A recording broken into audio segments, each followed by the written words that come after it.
दिव्या एकादशी निमित्त आज काय केलेलं आहे? केळी आणि साबुदाण्याचे वडे.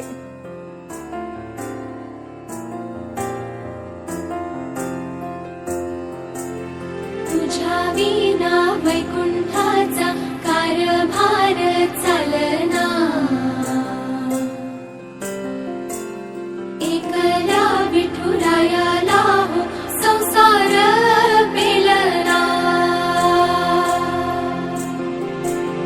तुझ्या विना वैकुंठाचा कारभार चालना, एकल्या विठुरायाला हो संसार पेलना.